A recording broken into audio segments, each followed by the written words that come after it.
모두 다 버리네. 모든 것을 잃어버려도 나깝지 않음은 예수를 아는 지식이 가장 고상함이라.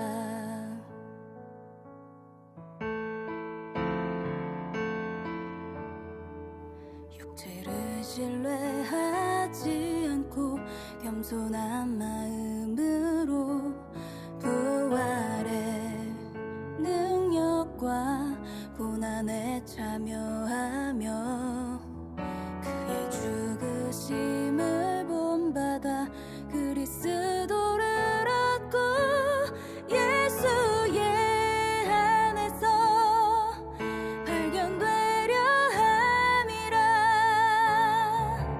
뼈대를 향하여 그리스도 예수 안에서 부름의 상을 위하여 달려가노라.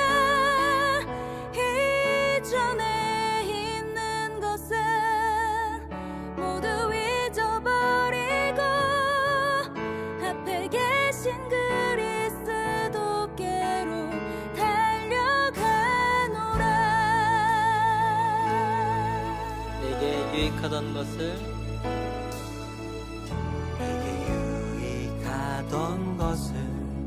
다 해로 여기네. 구주를 위하여 모두 다 버리네. 모든 것을 잃어버려도 나깝지 않음은 예수를 아는 지식이 가장 고상함이라. 육체를 신뢰하지 않고 신뢰하지 않고 겸손한 마음으로 부활의 능력과 고난에 참여하며 그의 죽으심을 본받아 그리스도를 얻고 예수의 안에서 발견되려 함이라. 뼈대를 향하여 그리스도 예수 안에서 부름의 상을 위하여 달려가노라. 이전에 있는 것은 모두 잊어버리고 앞에 계신 그리스도께로 달려가노라.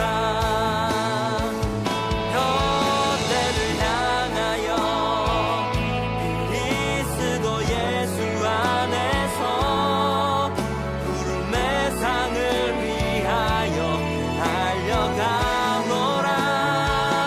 이전에 있는 것은 모두 잊어버리고 앞에 계신 그리스도께로 달려가. 율법에서 난 것이 아니요 오직 그리스도를 믿는 믿음으로 난 것이라.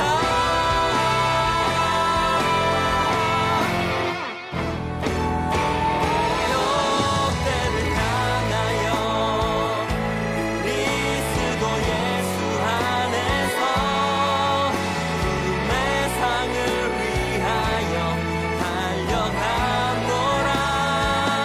이전에 있는 것은 모두 잊어버리고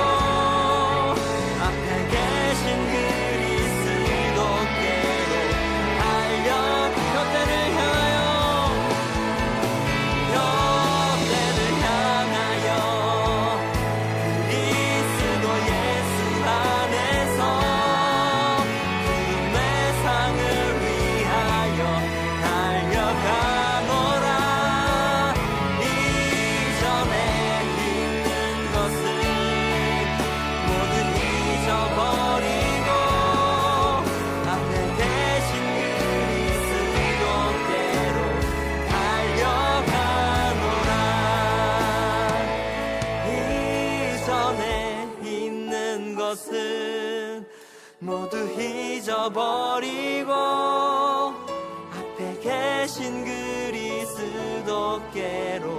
달려가노라.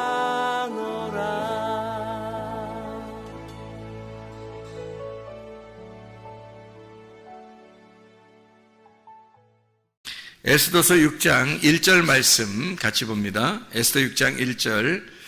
그날 밤에 왕이 잠이 오지 아니하므로 명령하여 역대 일기를 가져다가 자기 앞에서 읽히더니. 여러분 잠 안 올 때 있어요, 없어요? 그럴 때 뭐 해야 되겠어요? 예, 성경 읽어야 되겠습니다. 예, 잠 안 올 때는 우리가 성경 읽어야 되겠습니다. 갑자기 잠 안 오는데 이게 갑자기 안 오는 사람도 있었는데 에스더서의 6장의 1절에 그 왕이 아마 잠이 갑자기 안 왔다. 나도 그런 거 아닌가? 또 이렇게 낮잠을 많이 자면 밤에 잠이 안 오고요. 덜 피곤하면 또 잠이 안 와요. 그래서 운동도 좀 하고 그러지 않으면 또 성경이라도 읽고 그러면 잠이 틀림없이 옵니다. 진짜 기가 막히게 잠이 잘 오죠. 성경 읽으면. 에스더서 6장 1절에 왜 하필 이 시간에 잠이 안 왔을까? 왕한테. 그죠?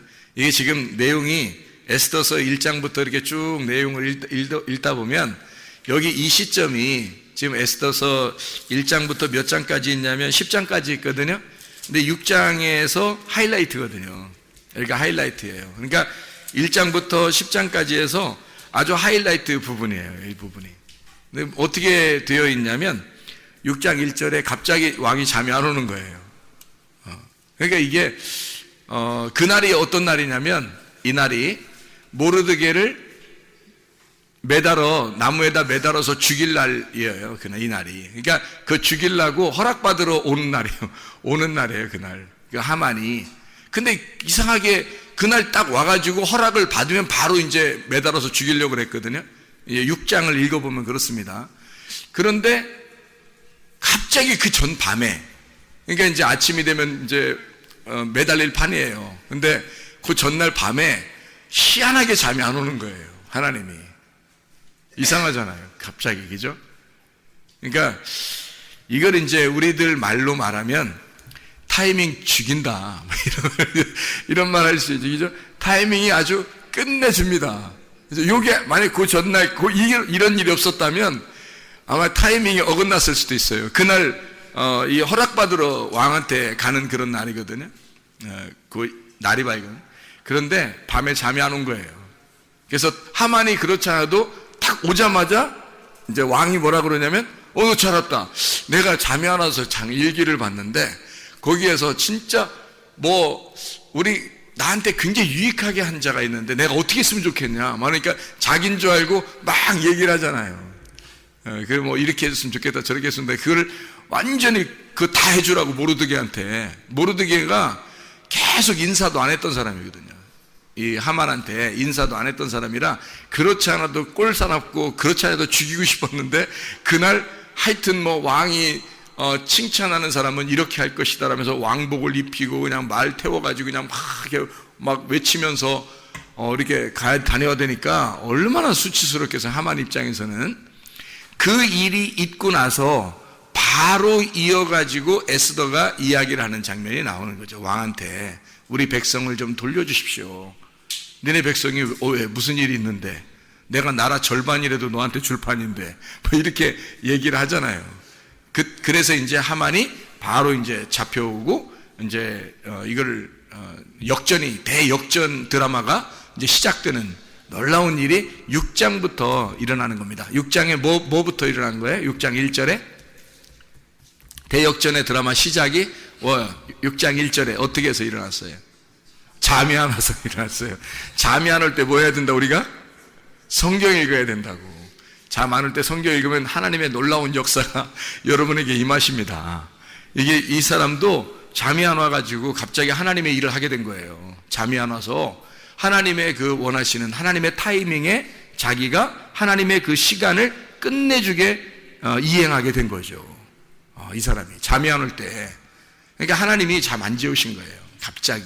그러니까 이런 큰 일들을 하나님께서 이렇게 계획하시고 하나님이 이렇게 만들어 가시는 하나님의 역사를 우리가 이제 성경을 통해 볼 수가 있죠.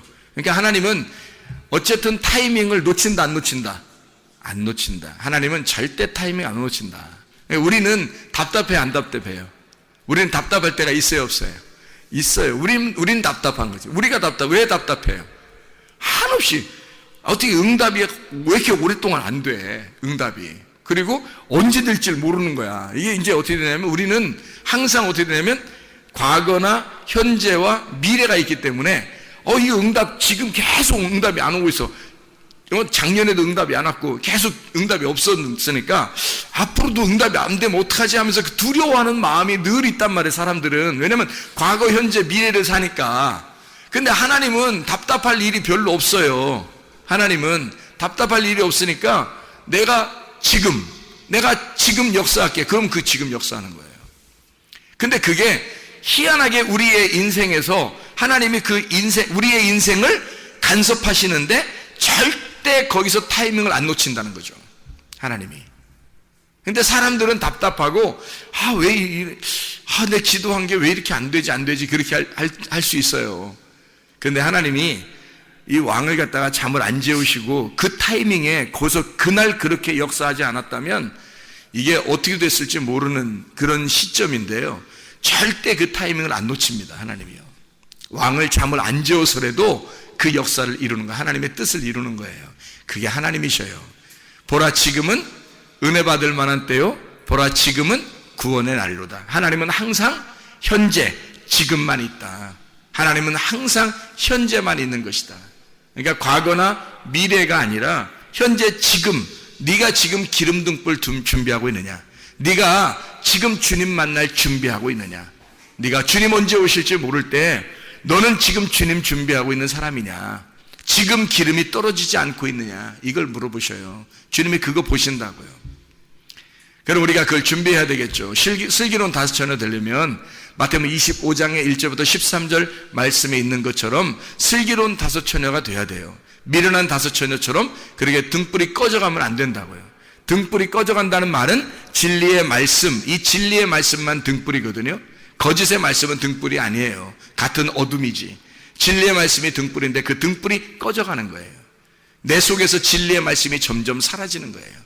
주님이 나를 만나지 않기 시작하는 거예요. 그러면 그게 꺼져가고 있는 순간이에요. 그러면 그것을 위해서 여러분이 몸부림쳐야 합니다. 하나님, 내 기름이 떨어지지 않도록 이것을 놓치지 않기 위해서 울타리를 치고 살아야 되는 거예요. 하나님의 울타리를. 그래서 그 안에 사는 것을 율법이라 그렇게 말해요. 하나님은 스스로 계신 자니까 하나님은 살아계신 자란 말이에요. 스스로 계시다 그 말은 살아계시다 그 말이에요. 그럼 반대로 우리는 죽었다는 얘기고 우리가 죽어있는 자 어둠인데 주님만 살아계신 하나님이라는 거예요. 그 살아계신 그 하나님이 우리에게 뭐라 그러냐면 너 기름등불 꺼치지 말라는 거예요. 내가 널 만나줄 테니까. 그게 꺼지면 어둡다는 거예요. 그거 꺼지면. 그래서 그거 등불을 계속 켜야 된다는 거죠.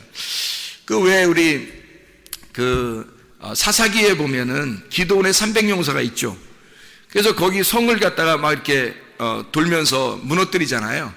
근데 거기 그 성을 무너뜨릴 때 항아리를 어떻게 해요? 항아리를 깨뜨려요. 항아리가 우리의 육체거든요. 말씀이 등불이고 거기 항아리가 육체예요. 말씀이 육체를 입고 오셨다, 그 주님이. 그래서 깨져야 될 것은 항아리고 속에 등불이 나타나는 거죠. 그러니까 결국 주님께서 죽으실 땐 뭐가 죽었어요? 육체가 죽으시고 말씀은 살아계시단 말이에요. 등불이 켜져 있다고. 그 등불이 계속 켜져 있는데 그게 내 속에서 등불이 켜져 있어야지. 그러려면 어떻게 돼야 돼? 내가 이게 육체가 돼야 돼요? 몸이 돼야 돼요? 몸이 돼야 돼요. 이 무슨 말이냐면 육체로 죽으셨으니까 육체는 내 육체잖아요. 예수님이 십자가 못 박혀 돌아가시는 그 육체는 나의 육체라고. 그러니까 나의 육체는 끝났어야 된다고. 십자가에서 끝나야 되고, 그러면 뭐가 돼? 그리스도의 몸이 돼야 되는 거죠. 그리스도의 몸이 살아있는데 그 속에 뭐가 있다고? 등불이 꺼지지 않고 있죠. 부활하신 주님이. 그래서 그 말씀이 내 속에서 계속 불이 타고 있는 거예요. 그러면 그걸 보존하는 이게 내가 육체가 아니라 몸이 되는 거죠. 그러면은 이 교회가 몸이 성전인 내가 이걸 보호하고 살아가는 거예요. 이걸 꺼치지 않고 꺼치지 않고 계속 이렇게 보호하면서 살아가게 되면 신랑 만난다는 얘기입니다. 그게. 근데 이걸 꺼치면 안 되는 거죠. 그래서 육체는 이미 죽었으니까 육체대로 다시 살면 안 돼요. 그건 또 깨져야 될 거니까. 그러니까 육체가 깨지는 건 이미 끝났잖아요. 예수님께서. 그러니까 우리가 육체는 이미 끝났다고 우리가 회개하고 그 몸으로, 그리스도의 몸으로 말씀을 보존시키면서 살아가는 것이 그리스도인이다. 이게 등불 꺼치지 않는 방법이고, 기름을 계속 타야 되는 것은 아침과 저녁으로 계속 말씀으로 우리가 무장해야 된다는 것을 말하는 거예요. 계속 아침과 저녁으로 말씀을 무장해야 돼요. 성경에 있는 사람들도 아침과 저녁으로 모였죠. 그들이 아침과 저녁으로 말씀과 기도로 충만했단 말이에요. 그 사람들 왜 그렇게 했어요? 날마다 그들이 모이고 날마다 말씀과 기도로 충만했어요. 그 말은 그 사람들도 그 기름 등불을 꺼치지 않기 위해서, 초대교회에서도 타락한 자들도 있었어요. 거의 없는데 간혹 한두 명 있었다. 근데 그 사람들은 어떻게 하면 꺼치는 사람이에요. 불이 꺼진 사람. 기름 등불이 기름이 꺼져가는 사람이라고. 그럼 미련한 다섯천하가 되는 거예요. 슬기로운 다섯천하가 되면 우리는 기름 등불을 꺼치지 말아야 돼. 그 꺼치지 않는 걸 뭐라 그러면 살아있다 그래요. 살아있다 그러면 스스로 있는 자가 계신다. 그게 생명이다라는 얘기예요. 생명이면 영생하는 것도 생명이잖아요. 영원한 생명. 그래서 천국에 사는 거거든 우리가. 사망 그러면 어둡고, 사망 그러면 죽는 거예요. 끊어지는 거고 하나님하고 분리가 되는 것을 말하는 거죠. 그러니까 살아있어야 된다. 생명이 있어야 된다. 그러면 하나님은 우리를 다시 회복시키는 것이 하나님의 뜻이라는 거죠. 에스더서 6장에 보면 하나님의 회복시키시는 시점인 거죠. 이게 하나님이 절대 타이밍 안 놓치니까 왕을 잠을 재우지 않아서라도 하나님은 이 왕이 잠을 안 자게, 왕을 잠을 안 오게 해서라도 하나님의 타이밍을 맞추어 주신다고요. 절대 그걸 안 놓치신단 말이에요. 그러니까 하나님은 요 다음부터 어떻게 해요? 완전히 역전되는 대역전 드라마가 시작되는 거예요. 에스더서 6장 전까지만 해도 굉장히 암울하단 말이에요. 암울한데 6장 이후부터는 계속 반전에 반전을 거듭합니다. 그래서 역전극이 드라마가 이게 막 시작되는 거죠. 그게 6장부터 이루어지는 사건이거든요. 하나님의 그 계획하심, 하나님의 그 선하심이, 간섭하심이 시작되고 있다는 얘기예요. 하나님이요. 그러니까 하나님은 선하신 하나님이다. 그걸 우리가 분명히 기억해야 되죠. 저도 어려움이 있을 때, 실패가 있고 실수가 있고 내가 잘못하고 죄짓고 이렇게 어둠 가운데 있을 때 하나님이 나를 반드시 선하게 인도하실 하나님이라고 하는 것을 믿었죠. 물론 믿었죠. 하나님이 그렇게 하실 거야. 나를 어떻게든지 그렇게 하실 거야 라고 믿었죠. 그 주님께 의지한 겁니다. 그랬더니 결국에는 처음에 내가 보라 지금 은혜 받을 만한 때요 하면서 하나님의 음성을 들었다고 했어요. 그 다음부터 계속 암울한 시대를 살았단 말이에요. 어둡게 살았단 말이에요. 힘들게. 그러다가 결국 하나님이 나를 돌려놓기 시작하는데, 원래 이 하나님이 내게 응답하시는 음성을 하나님이 주시는 보라 지금 은혜 받을 만한 때요가 돌아와 보니까, 수십 년이 지나서 하나님 앞에 돌아와 보니까 보라 지금이 되더라는 거예요. 그게 아니 보라 지금이라고 수십 년 전에 얘기했는데 다시 돌아와 보니까 보라 지금인 거예요. 보라 지금은. 그러니까 이게 하나님에게서는 과거 현재 미래가 없구나, 항상 지금이시구나. 하나님이 나를 제자리로 돌려놓는 데까지는 수십 년이 걸렸어요. 그런데도 그것이 지나고 나니까 그게 보라 지금은 은혜 받을 만한 때고 보라 지금이 구원의 날이더라, 그런 말이죠. 그럼 왜 이렇게 빙빙빙빙 돌려서 다시 제자리로 갖다 놨을까요? 여러분, 그 가나안 땅에 있었던 이스라엘 백성들 아시죠? 야곱 때 아브라함, 이삭, 야곱이 가나안 땅에 살고 있었습니다. 야곱 때 어떻게 됐어요? 애굽으로 가게 하죠? 근데 그게 하나님의 계획이에요? 그냥 어떻게 우연히 된 거예요? 하나님의 계획이에요. 애굽으로 가서 다시 거기서부터 출발해요. 400여 년을 지나고 다시 오게 해서 원래 가나안 땅으로 들여보내질 때까지 이것을 기간을 엄청나게 지난단 말이에요. 수백 년이 걸려서 이거를 지나서, 그 과정을 지나서 결국 가나안 땅에 다시 돌려놓는 거예요. 그렇죠? 그게 하나님의 계획이란 말이에요. 그러니까 여기서 가나안 땅에서 떠나는 백성이 다시 돌아올 때까지가 바로 누구를 말하는 거예요? 바로 여러분과 저를 말하는 거라고요. 이건 이 사람들이 수백 년이 걸쳐서 우리를 보여주는 거란 말이에요. 이게 하나님이 원래 출발하는 그 장소에 하나님이 다시 되돌려 놓기까지는 수백 년이 이 사람들이 걸렸다. 저 같은 경우도 수십 년이 걸렸다. 하나님의 그 응답을 받은 그 시점부터 수십 년이 걸려 다시 제자리로 돌아오게 하더라는 거죠. 결국에는 하나님의 선하심입니다. 절대 타이밍 안 놓쳐요. 우리로서는 막 안타깝죠. 빨리 성공하고 싶고 빨리 뭐가 좀 되고 싶고 빨리 응답받고 싶고 기도했다면 척척 막 다 응답받고 싶고 그렇죠. 근데 절대 하나님의 타이밍에서는 절대 놓치지 않으니까 하나님의 타이밍에서는 늦은 게 아니에요. 우리가 늦다고 생각하는 거지.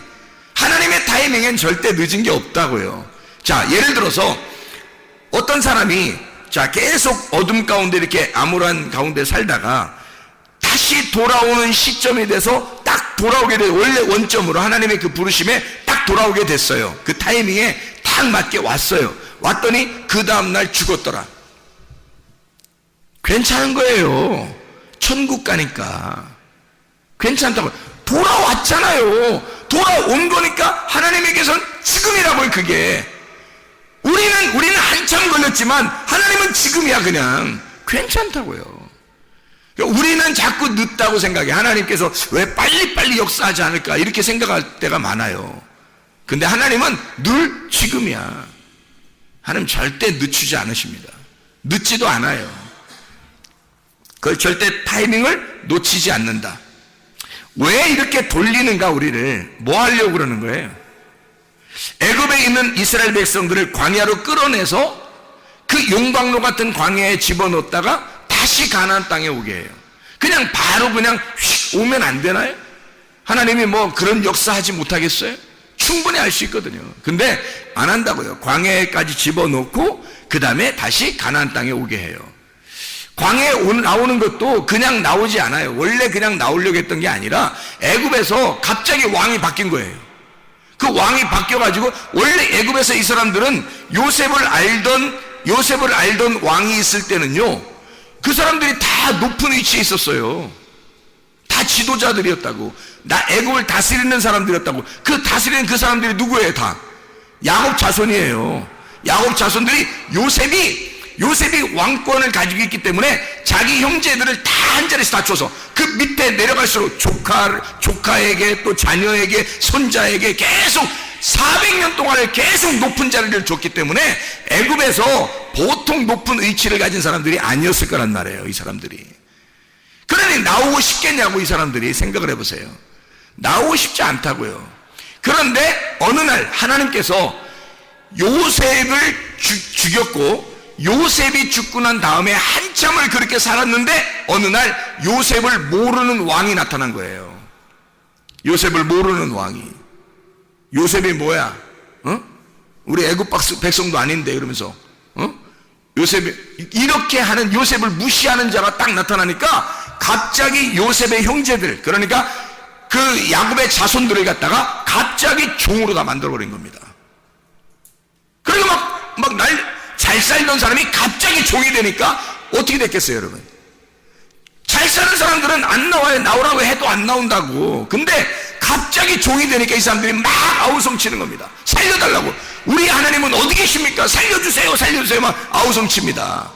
그때 하나님이요, 모세라고 하는 사람을 선택을 하는 거예요. 모세 선택하면 그때 바로 모세가 그냥 빨리 팍 자라나가지고 이스라엘 백성들은 나가자 해서 촥 나오면 얼마나 좀 멋있어요. 근데 모세가 여차해서 거기서 애굽에서 살게 돼요. 40년을. 그러니 모세가 태어날 때는 아들들을 다 죽이던 때입니다. 아들들을 다 죽이던 때에 40년을 애굽에 있게 하고, 그죠? 그럼 40년이 지난 겁니다. 고통받는 시간을 40년이 지난 거예요. 그리고 거기서 애굽 사람 하나 죽여가지고 모세가 도망 나오죠. 도망 나와서 광야에서 몇 년 살아요? 40년을 살아요. 그러니까 도합 80년을 애굽에 있는 이스라엘 백성들은 80년 정도는, 적어도 80년 정도는 종으로 살고 있었다는 거죠. 80년 정도는, 그죠? 80년, 100년 정도는 그 전에는 뭐 요셉이 있을 때는 잘 살았지만, 그리고 그 이후에도 좀 잘 살았겠지만, 갑자기 왕이 바뀌면서 한 80년, 100년 사이는 완전히 종으로 살았단 말이에요. 그래서 이 사람들이 나가고 싶겠어, 안 나가고 싶겠어? 나가고 싶죠. 그러니까 모세를 준비시켜서, 그냥 준비시켜서 40년 동안 살아서 40살 되면 그냥 나가자 그러면 얼마나 멋있냐고요. 근데 모세를 또 데리고 나와서 광야에서 또 40년을 또 푹 삶아버리네. 80세가 돼서야 모세를 보내는 거예요. 데리고 나오라고. 그러니까 데리고 나오는 그 기간이 40년 걸렸어요. 40년. 그러니까 도합 120년을 모세가 사는 거예요. 그래서 40년 동안을 데리고 나오는 거예요. 이들은 80년 이상을 종으로 살다가 살려달라고, 그래서 하나님 앞에 살려달라고 하다가 겨우겨우 광야로 나오는 사람들이 됐단 말이에요. 생각해 보시라고요. 하나님이 왜 그렇게 만드실까?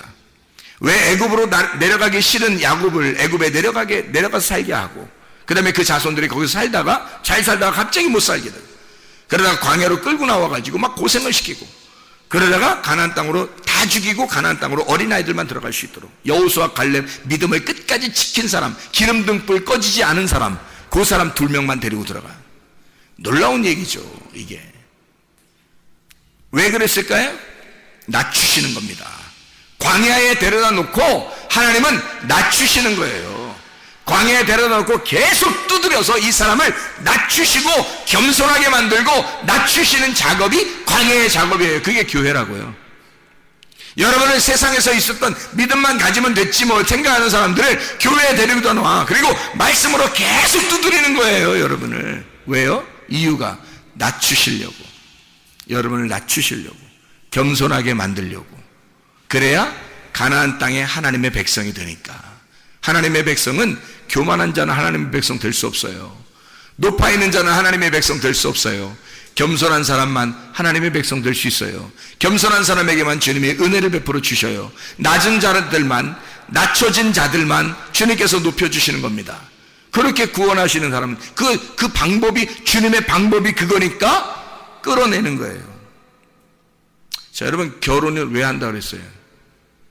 결혼이 최대의 뭐라고요? 실수라고. 결혼하면 최대 실수야. 사람이 결혼하면 갑자기 눈이 좁아져요. 시야가 좁아진다고. 눈이 갑자기 좁아져가지고 자기 아들, 자기 딸, 남편, 아내 요것만 보인다니까요. 실제로. 그 전에는 총각 때는 몰라. 뭐 처녀 때도 모르고 학생 때도 몰라요. 그냥 뭐 주님 사랑하세요 그러면 와 내가 막 목숨 걸고 주님을 사랑하겠습니다 막 다 그래요. 그거 다 그렇게 외친다고요. 근데 결혼을 딱 하는 순간 눈이, 시야가 딱 좁아지면서 뭔가 이상하게 그때 결심했던 그것이 자꾸 이상하게 흐물흐물해진단 말이에요. 자꾸 청년 때, 학생 때 막 고백했던 그 고백이 자꾸 나 자신 이상해서 없어지는 거예요. 사라지는 거야. 그래 나중에 이제 뭐라 그러면, 내가 말이야 왕년에는 내가 옛날에는 내가 너희들처럼 진짜 내가 열심히 했었는데, 이렇게 이런 헛소리 픽픽 하는 거죠. 왜 그렇게 됐어요? 이 사람이 결혼만 안 했으면 끝까지 갔을 텐데 결혼했기 때문에 시야가 좁아진 거예요. 자기 남편, 자기 아내, 자기 자식, 자기 돈, 자기가 먹고 살 거, 요게 탁 보이기 시작하는 거예요. 그래서 그런 거죠, 그죠? 결혼이 그래서 예수를 믿는 사람들에게는 최대의 실수입니다. 그렇죠? 근데 예수를 언약의 말씀으로 만난 사람은 진짜 아름다운 게 결혼이에요. 진짜 행복한 게 결혼이거든요. 주님 놓치지 않으면서 결혼 생활 해보세요. 얼마나 아름다운지. 주님을 최우선주의로 생각하면서 결혼 생활 해보세요. 얼마나 아름다운지 몰라요. 항상 예수님이 1번이에요. 2번이 남편, 아내, 또 2번이 딸, 아들. 이렇게 항상 1번이 예수님 해보세요, 여러분. 그러면요 결혼 생활이 굉장히 아름다운 게 될 겁니다. 근데 시야가 딱 결혼하면서 시야가 딱 좁아지면서 어떻게 되느냐, 갑자기 사람이 어떻게 바뀌어? 갑자기 딱 가정만 딱 바라보게 되거든요. 일단 그래서 교회보다 가정, 하나님보다 가정, 이게 먼저 이걸 막 생각하게 돼 있어요. 그러면요 그것을 내가 이걸 먼저 생각해야지만 막 이렇게 하잖아요. 그러면 어떻게 되는지 알아요? 그들에 의해서 고통을 받기 시작합니다. 그들에 의해서. 어떤 고통이 일어나냐면 그렇게 막 하고 있는데 애지중지한 나의 가장 사랑하는 남편, 나의 가장 사랑하는 아내, 나의 가장 사랑하는 자녀들, 뭐 이렇게 막 내 거 가장 사랑하는 돈, 내 가장 사랑하는 이렇게 막 하고 있었는데 거기에만 온통 신경 썼는데 나를 속삭이는 사람들은 다 그 사람들이야.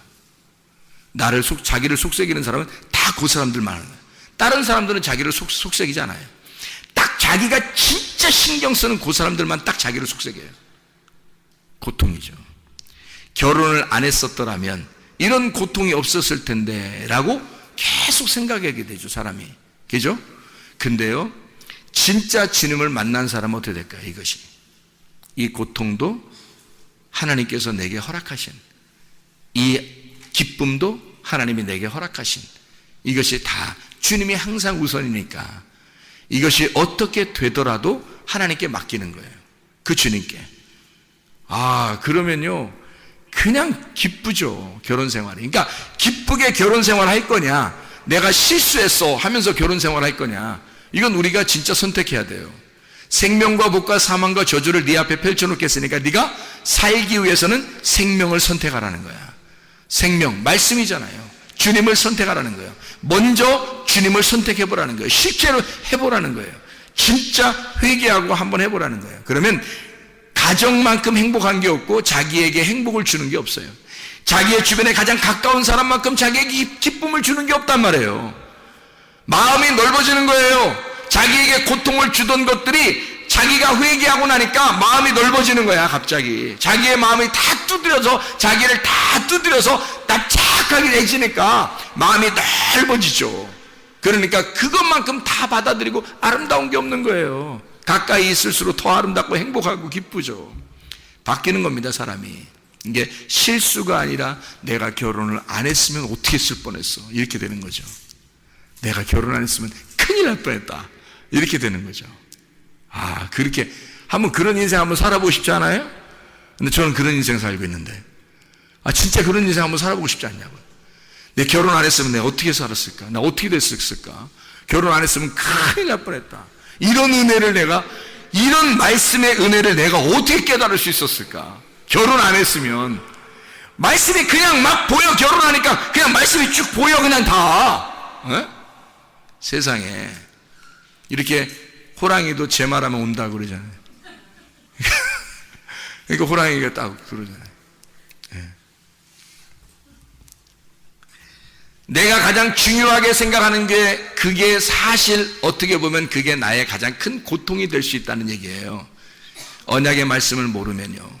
근데 언약의 말씀을 알게 되면 나의 가장 중요하게 생각하는, 가장 가까이 있는 것이 나에게 가장 큰 기쁨이고 내게 가장 큰 행복이라는 것을 알게 되는 것입니다. 하나님이 이 사람을 어떻게 한 거예요? 자, 주변을 바꾸는 거예요? 나를 바꾸는 거예요? 나를 바꾸는 거예요. 주변을 크게 바꾸는 게 없어요. 다 똑같아요. 그냥 여전히 신경 쓰이고 고통스럽고 다 그렇게 생각되는 것들이에요, 주변에. 여러분이 아마 제 고통을 모를 거예요. 교회에 대한 그 근심과 가정에 대한 그 근심과 나의 이 사람들을 이 목양하는 그 근심에 대해서는 아마 여러분이 잘 모를 거예요. 그런데 주님께 맡기니까 나보다 주님이 더 잘 알아서 해주실 것이다. 주님이 우리 가정을 더 책임져 주실 것이다. 주님이 우리의 교회를 주님이 책임져 주실 것이다. 하나님은 절대 뭐를 놓치지 않는 분이니까, 타이밍을 놓치지 않는 분이니까. 나는 좀 늦었다고 왜 자꾸 늦게 해주시냐고, 왜 답답하게 해주시냐고 그렇게 나는 그렇게 기도할지 모르나, 하나님은 야, 답답한 건 네가 답답한 거지 나는 전혀 안 답답해. 나의 타이밍은 아직 이르지 않았어. 내 타이밍은 절대 내가 놓치지 않을 거야. 내가 정확하게, 네가 그렇게 안달복달 안 해도 내가 맞춰서 내가 알아서 내가 할 거야. 내가 그 타이밍은 절대 안 놓친다. 그게 하나님이십니다. 여러분의 인생을 절대 하나님이 놓치시겠습니까? 그렇지 않아요. 하나님이 책임지시면요, 하나님이 책임지는 사람이라면요, 절대 놓치지 않습니다. 하나님이 모르드게를 놓치겠어요? 안 놓쳐요. 왜? 모르드게는요, 에스더를 왕에게 보내면서도 뭐라고 하냐면, 네가 이때를 위하여 네가 지금 왕비가 된 것이 아니냐, 그걸 생각해라. 나는 이렇게 우리 민족들은 그렇게 고난을 당하다가 너는 하나님께서 우리의 역사하심을 네가 보게 될 때에 너는 멸망할 것이고 우리 이스라엘 백성들은 하나님이 우리를 건져주실 것이다. 모르드게의 그 믿음을 하나님이 모르시겠냐고요. 다 아신다고요. 그래서 하나님은 이 모르드게를 너무 사랑하니까 절대 모르드게의 그 하나님의 그 타이밍을 놓치지 않는다. 이게 역사예요. 그게 선하심이라고, 하나님의 선하심. 그러니까 그런 선하심을 여러분이 기억하고 내 거라고 자꾸 주장하던 것들을, 그 주장하면 주장할수록 그것이 나를 공격해오는 그런 것들을 위해서 아주 고통받고 고생하고 살지 말고, 하나님이 우리 마음을 고쳐주시는 그 하나님을 하나님께서 우리의 마음을 고쳐주시면 그냥 언제 이루어져도 이루어져. 우리한테는 절대 늦는 것 같지만 하나님은 절대 늦은 적이 없는 거예요. 하나님은 절대 늦은 적이 없는 거예요. 그게 하나님의 역사예요. 하나님의 타이밍이라고 그러는 것입니다. 하나님의 뜻대로 살다가 주님 만나시기를 바랍니다. 우리가 고통스러워하고 실패할 때 주님은 거기에 항상 함께 하십니다. 생각해 보세요. 임마누엘 되신 하나님, 임마누엘 하신 하나님은 어디에서 함께 하시나요? 임마누엘 하나님은요, 이사야 7장 14절에, 이사야 7장 14절 보면 이렇게 나와 있어요. 뭐라고 나와 있냐면, 이사야 7장 14절에 이렇게 나와요. 그러므로 주께서 친히 징조를 너희에게 주실 것이라. 보라, 처녀가 잉태하여 아들을 낳을 것이요 그의 이름을 임마누엘이라 하리라. 처녀가 잉태하여 아들을 낳는데 임마누엘이라 하리라. 그래요. 그러니까 처녀가 잉태하면 돼요, 안 돼요? 원래 안 돼요. 처녀가 잉태하는데, 처녀가 아기 잉태하면 죽어요. 그 나라 문화로서는. 그렇죠? 근데 처녀가 잉태하는 그 고통 속에서 하나님은 그 사람하고 함께 하겠다는 거예요. 그 고통 가운데. 그래서 이사야 8장 10절의 말씀에 보면 이렇게 돼요. 10절은 너희는 함께 계획하라. 그러나 끝내 이루지 못하리라. 말을 해봐라. 끝내 시행되지 못하리라. 이는 하나님이 우리와 함께 계심이니라. 네가 하고 싶은 거 다 해봐. 되나 안 되나? 안 될 거야. 네가 다 해봐. 안 될 거야. 내가 너하고 함께 있으니까. 이 말이거든요. 이해가 돼요? 네가 해볼 만큼 네가 다 해봐. 그래서 그 실패를 경험하고 네가 말하는 대로 다 되나 안 되나 봐봐. 다 안 될 거야. 근데 내가 거기에 함께 있어. 절대 나의 타이밍을 놓치지 않는다. 너는 이게 왜 늦게 응답이 올까? 왜 나에게는 이런 일들이 벌어질까? 왜 하나님 나에게는 내가 이렇게 하나님 앞에 열심히 하는데 왜 나한테는 이렇게 될까요? 내가 왜 내게 눈물이 이렇게 날까요? 왜 내게 이런 고통이 올까요? 라고 하나님 앞에 호소할지 모르나 하나님은 그 가운데 내가 너와 함께 있어. 그러면 만족하지 않느냐 이 말이에요. 왜 너는 네가 이루어지는 것들만 바라보느냐? 내가 너와 함께 하는 거 이걸 바라봐라 이거죠. 내가 너와 함께 있으면 되는 거 아니냐 이거야. 근데 사람들은 하나님하고 함께 있는 거 별로 원하지 않아요. 알아요? 여러분 기도하고 그냥 자기가 원하는 거 금방 막 됐으면 좋겠어. 아프면 기도하고 오늘 팍 났으면 좋겠어. 뭐 돈 없는데 빚도 못 갚고 돈 없는데 갑자기 돈이 갑자기 누가 전화 띠리링 갑자기 가서 이런 기적들도 어떤 사람이 일어난대. 그러면서 나는 왜 이런 기적이 안 일어날까? 그래서 띠리링 전화 와서 갑자기 누가 돈을 내가 돈 좀 주면 안 될까? 예? 돈을 갑자기 막 갖다 주면 이러면 좋겠죠. 그러면 자식을 위해서 막 기도. 하나님 이 아이가 대학을 잘 하나님 했더니 아마 공부도 좀 별로 안 한 것 같은데 이상하게 시험 봤는데 점수가 팍 좋아요. 할렐루야. 대학을 막 갑자기 좋은 데를 턱하니 집어넣었더니 그냥 턱하니 합격을 했어요. 얼마나 행복하겠어요. 우리는 바라는 게 순 그런 것들이라고요. 우리가 바라는 것들은 순 그런 것들이에요. 생각해 보세요. 그런가 안 그런가? 주님이 뭐라고 그러냐면요, 네가 하고 싶은 거 다 안 될 거야. 그때 내가 너와 함께 있을 거야. 그런데 내가 너와 함께 있으면 다 된 거 아니야? 그거예요. 주님은 그걸 바라보는 거거든요. 네가 그랬으면 좋겠어. 네가 그런 생각을 하고 살았으면 좋겠어. 근데 사람들은 안 그렇다고요.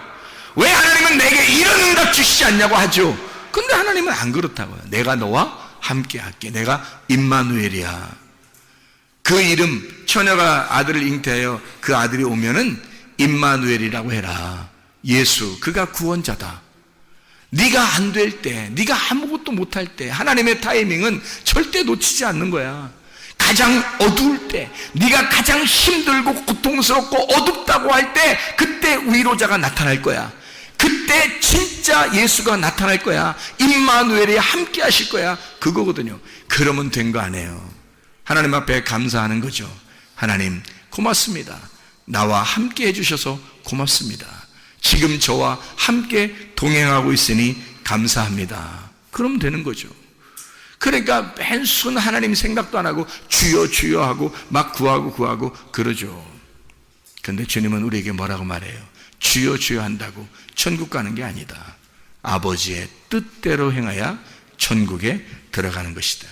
아버지의 뜻은 뭐냐면 우리가 고민하고 고통스러워하는 그 사람하고 함께 하겠다는 게 아버지 뜻입니다. 그냥 가만히 멀쩡하게 있는데 하나님이 함께 하실 때 그런 말이 아니에요.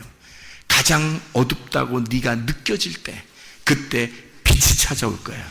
그래야 그 빛의 소중함을 아는 거죠. 자기가 어둡다고도 생각하지도 않는데 빛이 와봐요. 별로 뭐 반갑지도 않죠. 근데 자기가 진짜 가장 어둡다고, 너무 힘들다고, 가장 고통스럽다고 할 때, 그때 임마누엘이 빛이 오셔봐요. 얼마나 반갑겠습니까? 그걸 얼마나 그리워하겠어요. 바로 그겁니다. 주님과 동행한다는 거, 주님이 함께 하신다는 거. 우리는 시간적으로 우리의 시간을, 지나가는 시간을 보고 있지만 하나님은 그렇지 않아요. 너는 아직도 낮아져야 돼. 아직도 내가 너를 두들겨 패야 돼. 아직도 너를 갖다가 낮추어야 돼. 너를 막 이렇게 만들어 가야 돼. 너를 넓혀야 돼. 네 마음을 자꾸 넓혀야 돼. 마음과 생각을 내가 지켜줘야 돼. 이거를 자꾸 넓혀야 돼. 네가 아직 마음이 좁아. 그게 고린도 후서 6장 1절부터 13절까지의 말씀이잖아요. 그게 보라 지금 은혜 받을 만한 때요, 보라 지금 구원의 날이로다 해놓고 주님은 우리 보고 마음 넓히라고 하잖아요. 마음 넓히라고. 마음 넓히는 것이 하나님의 목적이니까 마음만 넓어지면 주님이 함께 하신다는 걸 금방 깨닫거든요. 그렇습니다. 하나님께서는 우리와 함께 하시길 원하셔요. 그래서 광야에 데려다 놓고 만나만 내리는 거예요. 주구장창 만나만 내리는 거예요. 아무것도 안 주고 만나만 내려요. 그러니까 자기가 가지고 싶은 게 없어요. 광야에 40년 지내봐요. 뭐 가지고 싶은 게 있나? 매일 만나는 내려주고, 뭐 자기가 가지고 있는 게 뭐 쓸데가 있어요? 어디다? 쓸데가 없잖아요. 어디다가 계속 만나는 내려주고 먹을 건 주고. 그러니 쓸데가 없으니까 거기서 무슨 욕심이 필요하겠냐고요. 거기서 애굽이나 가야 욕심이 필요하죠. 그러니까 사람들이 애굽 가자는 거예요. 자기들이. 왜? 선악과 먹겠다는 거예요. 다시 애굽에 가겠다는 거예요. 다시 시작하겠다는 거예요. 자기 그쪽 가서 자기 돈 좀 써보겠다는 거예요. 자기 명예 좀 한번 지켜보겠다는 거야. 자기 거 한번 해보고 싶다는 거예요. 주님은 그거 홀딱 빼버리려고 한 건데, 그거 다 헐어버리려고 한 건데, 광야로 데려나와서 만나만 주구장창 내리면서 다 헐어버리려고 한 건데, 사람들은 그거를 다시 요구한단 말이에요. 교회 나온 사람들도 다 마찬가지예요. 하나님의 간섭하심을 받는 걸 좋아하지 않고, 하나님 나를 간섭하지 말고 내가 한번 내 뜻대로 한번 하고 싶습니다. 하나님의 간섭하심이 있어야 돼요. 그 간섭하심이 있을 때 임마누엘 하십니다. 하나님, 내가 너와 함께 하겠다. 시편 30편 5절에 그분의 진노는 잠시뿐이요 그분의 은총 안에는 생명이 있습니다. 밤에는 울음이 있을지라도 아침에는 기쁨이 임하리로다. 너희가 그렇게 힘들어할 때, 너희가 고통스러워할 때 주님, 내가 너와 함께 하겠다. 에스더 6장 1절 말씀. 하나님께서는 절대 하나님이 타이밍을 놓치지 않습니다. 놓치지 않아요. 지금 기름 등불이 꺼져가고 있는가? 아니면 지금 기름 등불이 준비되어져 있는가? 날마다 하나님의 말씀으로 만족하며 살아가고 있는가? 우리는 하나님의 타이밍에 우리는 그 자리에 지금 있는가?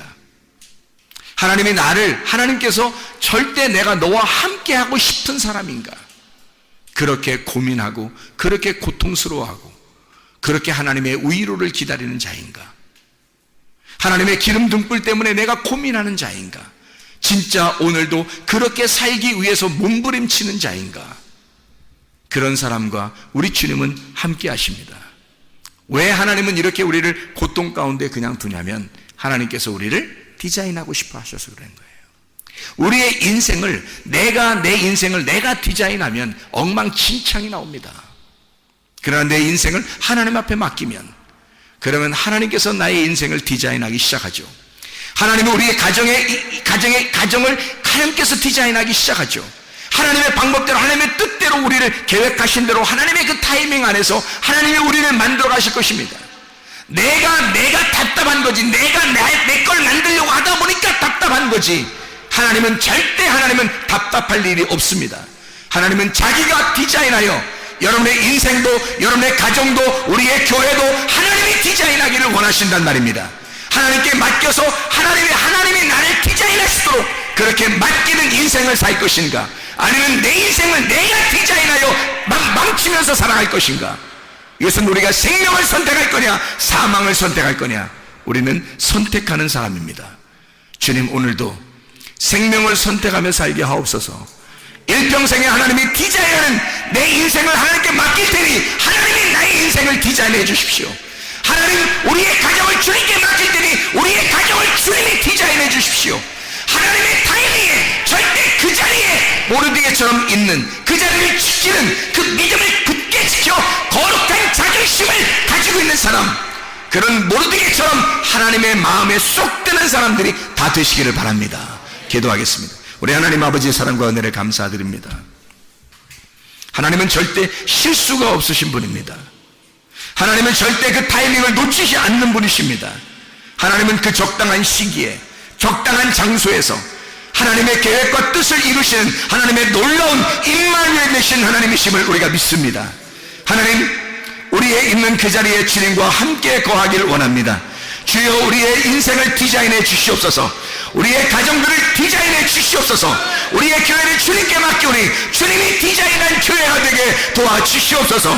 예수 그리스도 존귀하신 이름 받들어 기도드렸사옵나이다.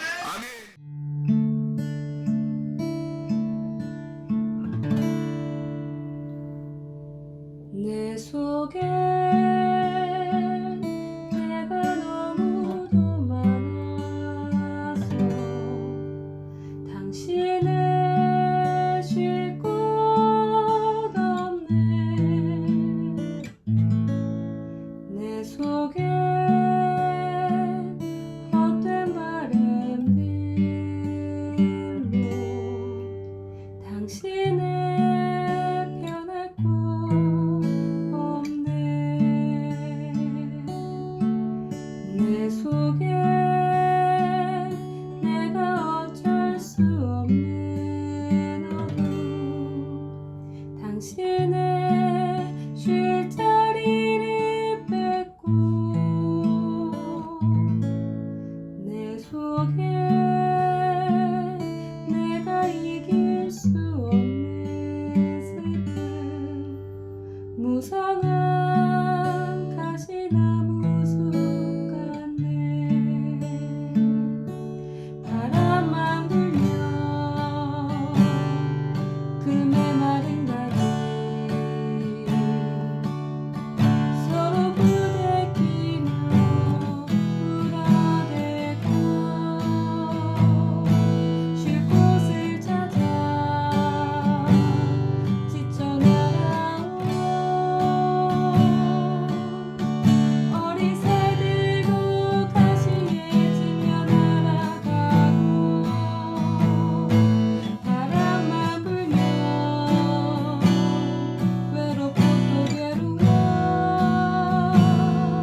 당신을